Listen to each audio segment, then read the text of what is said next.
He pinned me against the wall, his scalding breath fanning over my ear. Ava, who knew you played this wild? My whole body went weak. I wanted to shove him off, but I couldn't summon an ounce of strength. That night's chaotic memories surged back in jagged flashes. Crimson light, sharp liquor fumes, and the searing heat of his chest. I'm screwed. I actually slept with my nemesis. Liam. Worse. The double pink lines on the positive pregnancy test were so bright, they felt like they were mocking me. What now? Murder Liam, or quietly take care of this accident myself. Before we continue, please subscribe to this channel and tell us in the comments where you're listening from. Well, if it isn't Manager Carter, feeling under the weather, I just staggered out of the restroom after puking when that sing-song sneer hit my ears. My stomach was still churning, my head spinning. I looked up. Liam's handsome face looked like a death warrant to me right then. He lounged against the corridor wall, hands in his pockets, a smug little smile playing on his lips. Creative Director Reed, aren't you a little overqualified for restroom inspections? I snapped. Talk about running into your enemy. If I'd known he was at this Manhattan hospital today, I'd have held it until I burst. Just checking on my staff. He strolled over, gaze raking my face. You look awful. Kidney deficiency? I mentally spat. Your whole family has kidney deficiency. If you're so bored, maybe hit the urology floor yourself. I clenched my teeth and tried to step past him. He blocked my way with one long arm. Ava, why so evasive? Something guilty on your conscience? His eyes were razor sharp, as if he could see straight through me. My heart lurched. He couldn't know, could he? No, impossible. Only I knew what happened that night. The possibility alone made my calves cramp. Me, guilty. Maybe I should ask why you're slacking off at the office and haunting a hospital. Some hidden ailment? I forced calm and let my gaze drift south. Men hate that. Sure enough, Liam's face darkened. Sharp tongue. He snorted. I hear your marketing team is gunning for Q3 numbers, manager. Don't flake when it counts. Your concern is noted. Creative Director. Too exhausted to trade more barbs. I shoved past his arm. I had to see my doctor fast. This couldn't wait. I'd booked an OBGYN specialist at New York Presbyterian Hospital, waiting outside the exam room. My stomach was a trampoline. Let me be wrong, please. Ava Carter. The nurse called my name. I sucked in a breath and went in. After every test imaginable, I felt hollowed out, sitting across from the doctor. My palms dripped sweat. She was a kindly 50-something, but her words were a lightning bolt. Sweetheart, you're pregnant. Just over 6 weeks. Boom, the last thread in my head snapped. Pregnant. Me. Impossible. I'd always used protection, except once. That single, cursed once. The night of the company gala after party, victory bash. Department shots. Me half drowned in tequila. I don't even remember how I got back to the Midtown Hotel suite. Only hazy flashes, messy tangle, burning breath, stabbing pain. When I woke, the bed was empty except for rumpled sheets, proving it wasn't a dream. I'd bolted in sheer panic, convinced it was a sordid nightmare. Only now the nightmare was real. Who's the father? Blurry faces of coworkers who'd clinked glasses with me flashed by, their names as slippery as the alcohol still coating my memory. I simply couldn't recall who. Doctor, can I?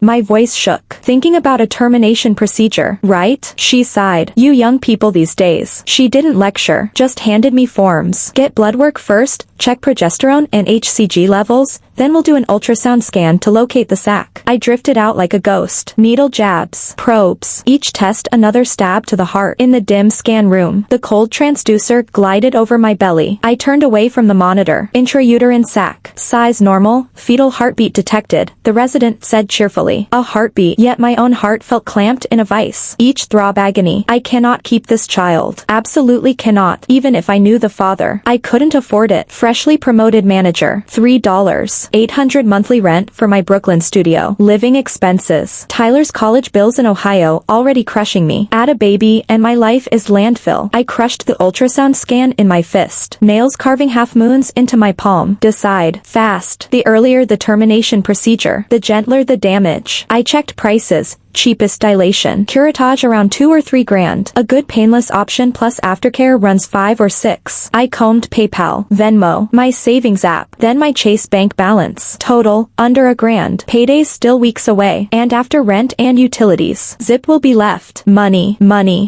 For the first time, despair tasted metallic. Loan shark apps. Not a chance. That's a dead-end dive. I wandered the corridor feeling sucked into a bottomless pit when a familiar silhouette brushed past the corner ahead. Liam, why hadn't he left? I instinctively shrank back. Too late. He spotted me. He was holding a file, speaking with a doctor in a white coat. When our eyes met, his brows lifted in an "oh, caught you again" smirk. I wanted to run. My feet might as well have been concrete. He murmured something to the doctor and stalked over, each step amplifying the invisible pressure. Manager Carter, fancy meeting you here. He stopped inches away, looking down. Creative director Reed. What a coincidence. My grin felt like shattered glass. His gaze slid to the ultrasound envelope in my hand. Though I squeezed it, the New York Presbyterian logo still peeked out. His eyes glinted.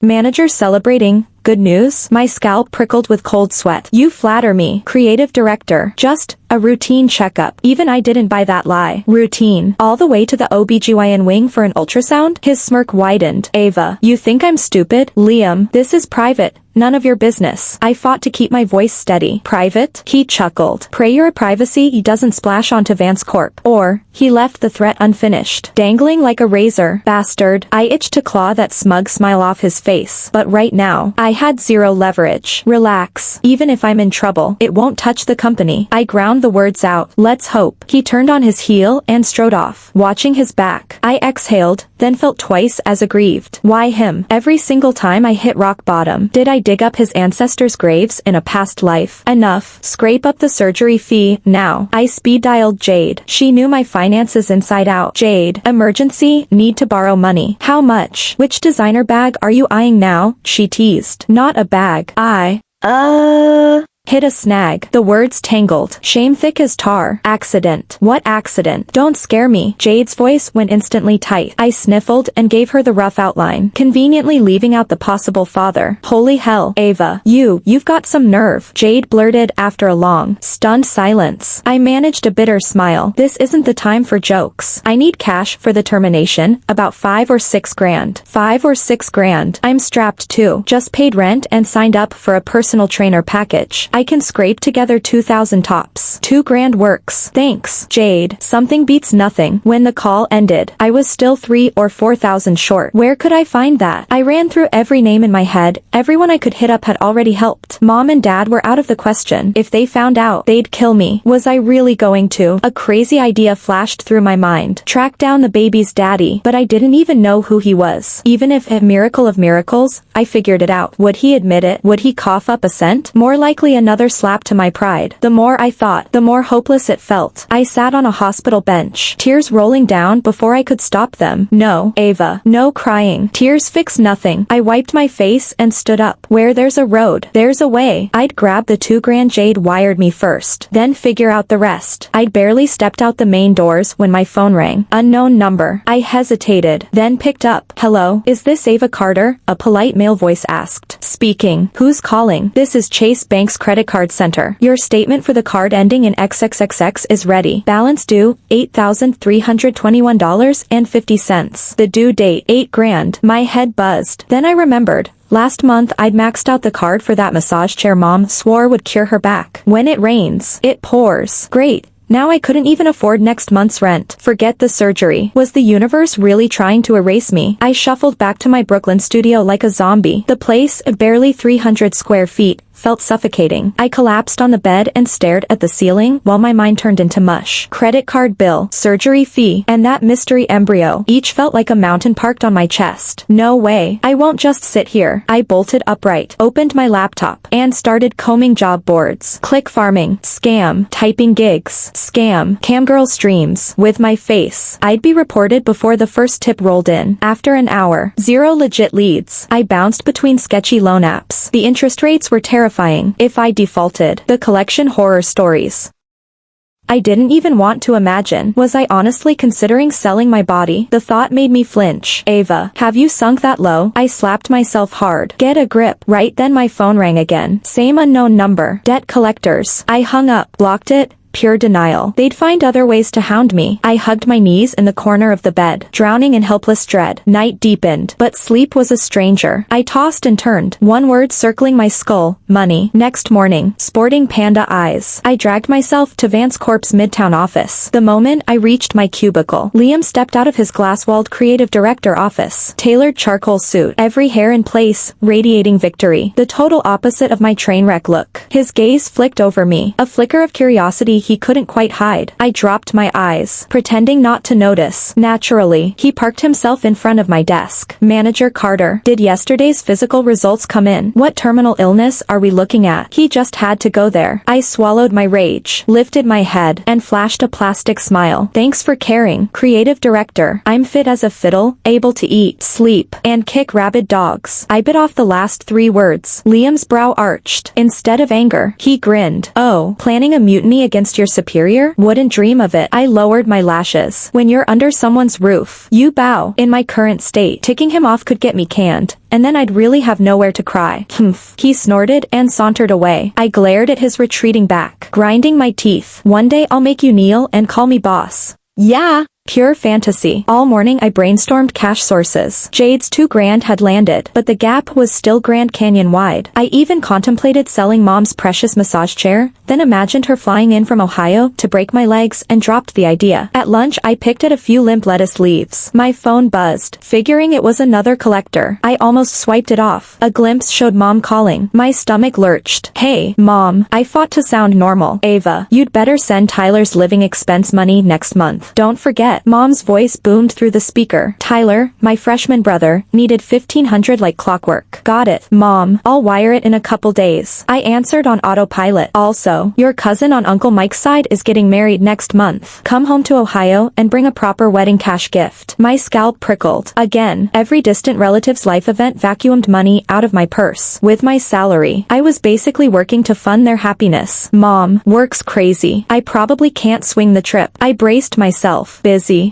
always busy. A wedding is huge. People will talk if you snub it. What will they think of our family? She bristled. Besides, you're not getting younger. Mingle. Maybe meet a decent guy. Your cousin's husband has lots of eligible friends. I hear. The marriage nagging kicked in. Headache incoming. Mom, enough. It's settled. You're coming on the 15th. She slammed the gavel. And the gift better be at least $1,000 so we don't lose face. Click. Line dead. I held the phone. Tears pooling. $1,500 for Tyler. Another $1,000 for the gift. Ice on the cake of doom. My life was sliding into an abyss. That afternoon I cracked. I begged the team lead for a sick half-day. Nice guy. Instant approval. I didn't go home or back to Manhattan. I went to Chase Bank. Plan. Put the card on installment. High interest. Still better than default. The teller beamed. Fingers flying. Carter, your balance is $8,321.50. 12 installments means $785.60 per month. Total interest, every digit stabbed. No choice. Sign here. Initial there. Paperwork done. I felt skinned alive. Surgery fund still zero. I slumped on the bank's front steps, watching Midtown traffic blur. Vast, glittering city, and no space for Ava. Tears threatened again. Then a black Maybach slid to the curb in front of me. The window glided down, revealing the face I least wanted to see. Liam, why won't he just leave me alone? Manager Carter, sunbathing on the sidewalk, he drawled. One brow arched in amusement. I ignored him and turned away. Get in, he said suddenly, voice brooking no refusal. Why? I eyed him warily. We need to talk. I've got nothing to say to you about that little surprise you're carrying. He enunciated every word. A jolt shot through me. I whipped my head around. He knows. How could he possibly know? My mind went blank. Hands and feet like ice. How did Liam find out? Did the doctor at New York Presbyterian tell him? But they're strangers. There's no reason for the doctor to leak my private information. Or is he bluffing? Creative director. I don't know what you're talking about, I said, forcing calm, though my gaze flickered. Don't you? Liam chuckled, the sound grating. Ava, need me to spell it out? I saw that ultrasound scan of yours, crystal clear.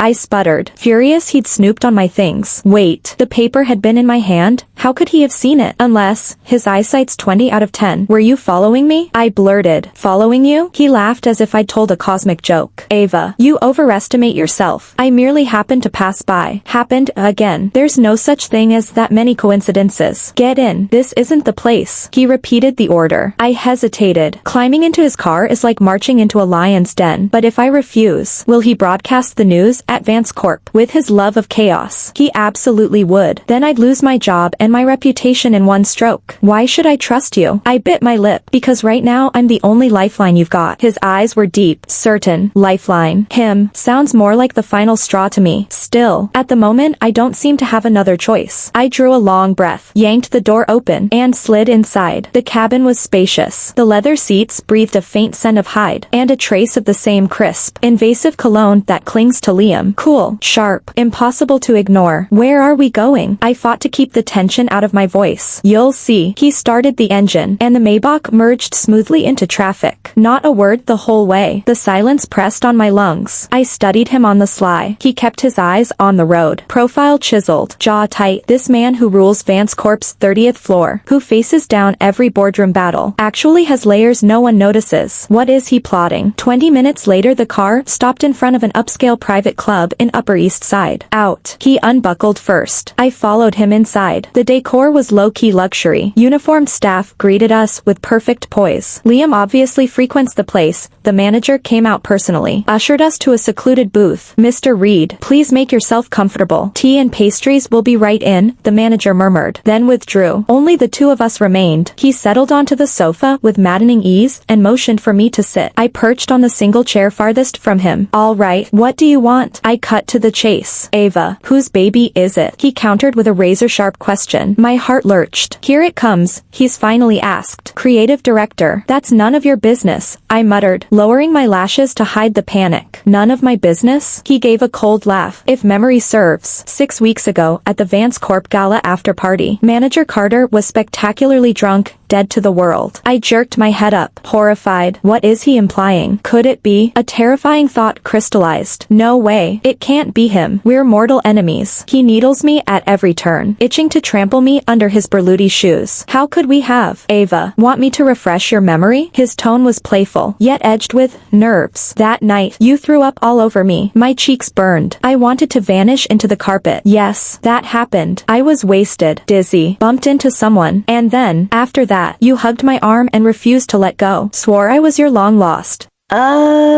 teddy bear? Teddy bear. Had my brain been kicked by a mule? And then, he paused, eyes fixed on me. I kindly escorted you back to your hotel suite. And you. Stop. I shrieked, cutting him off. I could fill in the rest without his help. Drunken sex. With my archenemy Liam. God, are you pranking me? This is a million times worse than not knowing who the father is. So the baby is mine, correct? His voice was calm. Absolute. I opened my mouth to deny it, but no sound emerged. The facts speak louder than any lie. My silence clearly delighted him. The corner of his mouth curled in triumph. Good. He nodded. Since the child is mine, let's discuss how I take responsibility. Take responsibility? How? Write me a check so I can terminate. Then we pretend nothing happened. That would actually solve my crisis. Humiliating. Sure, but clean. How much do you want? He asked. Just as I expected. I did quick math. Procedure. Rest. Emotional damages. 100 grand, I demanded, aiming high. He's loaded. Fleece the rich. Liam's brows lifted, faintly surprised. 100. Ava, you don't lack appetite. Creative director. It's your own flesh and blood. 100,000 to make it go away. You're getting a bargain, I retorted. Next if. Inside.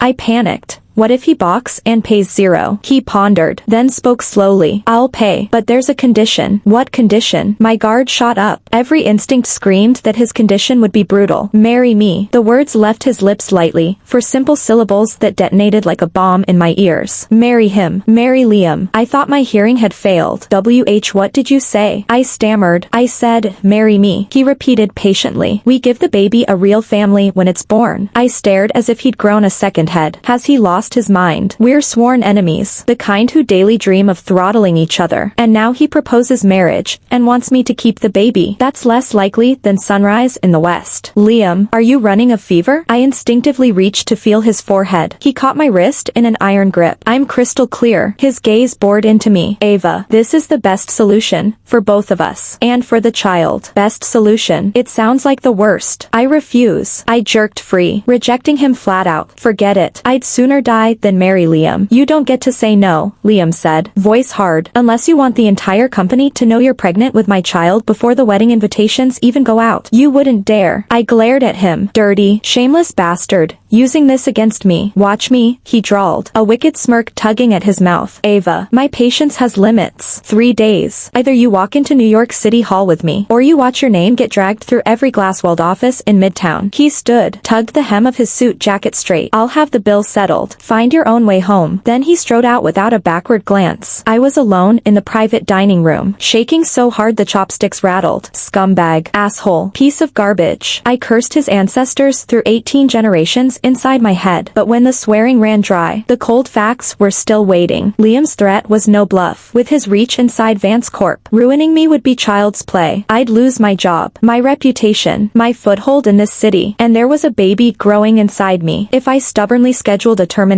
would Liam really let it go? I didn't dare roll those dice, but actually marry him. Just picturing it gave me chills. Waking up every morning next to a man I loathed, carrying his child. That wasn't selling myself. That was paying full price for my own cage. At least a sale comes with cash. This was pure loss. I raked my fingers through my hair, feeling the trap snap shut. The next 3 days blurred. Tasteless meals, sleepless nights, Liam's voice on repeat. Marry me. Jade kept side-eyeing my wrecked face, fishing for answers. I lied. Half answers and subject changes. Too ashamed to let her know how badly I'd screwed up. I hunted for an exit ramp. Tell Liam's parents. I didn't even know their names or which Upper East Side townhouse to ring. Even if I found them, they'd probably have security toss the gold digger before I finished a sentence. Run. Disappear to another city. Birth the baby in secret. The idea flickered for a single second before I killed it. I could barely keep myself afloat. How would I fund diapers and formula? And with Liam's connections, a bounty hunter would drag me back before the sonogram printout cooled. The clock kept ticking. The third day landed like a guillotine. I hadn't slept. My eyes were bloodshot windows. In the mirror, I looked like a ghost with a hangover. Ava, you idiot. Drink less. Judge better. And maybe you wouldn't be backed into this corner. My phone buzzed. A single text from Liam. New York City Hall steps. 9 sharp. Don't be late. An address followed. The message felt like a death warrant. Go or don't go. I'd asked myself that for 72 fevered hours, and still had no answer. Walking in meant chaining my life to a man I despised. Staying away meant watching my career, my savings, my future detonate. I drew a slow breath. Let it out. Choice was a luxury I no longer owned. For the baby, for my parents' dignity, for the right to keep breathing in Manhattan, I would surrender. I slipped into the only formal dress I owned, painted on concealer to hide the zombie hollows under my eyes, grabbed my passport and social security card, and left. Subway ride to City Hall felt like a ride to the gallows. Half a block away, Liam's gunmetal Maybach idled at the curb. He leaned against the driver's door, cigarette glowing, smoke veiling his expression. No tailored suit today, just a charcoal sweater and dark jeans that somehow made him look twice as lethal. Damn him for still being unfairly gorgeous. I stopped in front of him, fighting to keep my voice steady. I'm here. He stubbed the cigarette out in a trash can. Thought you might bail. Do I look like I have options? I gave a brittle laugh. Let's get it over with. He turned toward the marble stairs without another syllable. I followed, every step softer than wet cement. Inside, the clerk's office was quiet, midweek sparse. Forms, fluorescent lights, camera flash, ink pads for thumbprints. It moved so fast it felt surreal. When the clerk slid 2 cherry red marriage booklets across the counter, my pulse was still playing catch-up. We were, legally, husband and wife. Outside, morning sun slapped my face. I stared at the red booklet like it might combust in my hand. Get in. Liam had already opened the passenger door of the Maybach. I didn't move. Liam, we're married now, correct? In the eyes of the state, absolutely. He dipped his chin. Then I have conditions. Shoot. First, total secrecy. Nobody at Vance Corp hears a whisper. Unfair to me. Riskier for him. But he only quirked a brow and said, fine. Shock cooled my anger for half a beat. Second, separate bedrooms. We keep our own space. Zero interference. That was the real prize. Distance. His jaw tightened. Ava, you're carrying my child. Separate residences are off the table until the delivery. The words were iron. I'll hire a night nurse and a day chef. You'll have the guest wing. After birth, you can move out on one non-negotiable. The child stays with me. Either share his roof or forfeit my baby. I bit the inside of my cheek hard enough to taste copper. Agreed. Under one addendum. I met his glare. You do not touch me. Ever. I could survive proximity. I would not survive his hands on me. Liam let out a short, mocking laugh. Please, Ava, don't flatter yourself. You think I'm desperate to sleep with you? Contempt dripped from every syllable. I nearly choked on my own rage. Fine. Game on. Deal, I snapped, sliding into the car and slamming the door hard enough to rock the chassis. Liam rounded the hood, slid behind the wheel, and punched the start button. Silence curdled the cabin thicker than the exhaust outside. I stared at passing storefronts, refusing him another ounce of my attention. This marriage was already a choke chain. The Maybach sliced through traffic uptown, stopping beneath a glass-curtained high-rise a few blocks from Central Park. Top-floor duplex, keyed by biometric lock. Decor straight out of Architectural Digest, white oak, matte steel, skyline swallowing every window. My place. Your new address, Liam said, programming my thumbprint into the panel. Thanks for listening. If you enjoyed the story, please like and share with friends. We'd love to hear your thoughts in the comments. Don't forget to subscribe for more gripping tales. See you next time.